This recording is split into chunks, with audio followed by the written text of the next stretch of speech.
यावर्षी हळद लागवड केली पण हळदीला काही ॲव्हरेजच नाही आला।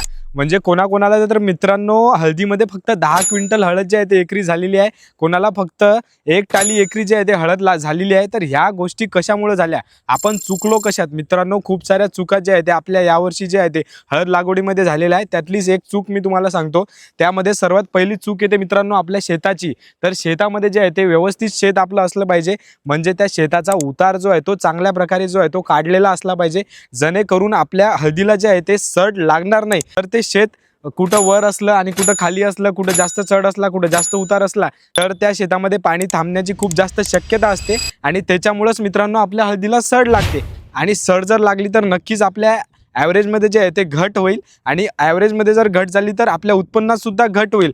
तर मित्रांनो ह्या गोष्टी लक्षात घ्या। ज्या शेतामध्ये तुम्ही यावर्षी हळद लागवड करताय त्या शेताचा सर्वात पहिले उतार काढून घ्या आणि उतार काढल्यानंतरच त्या शेतामध्ये हळद लागवड करा।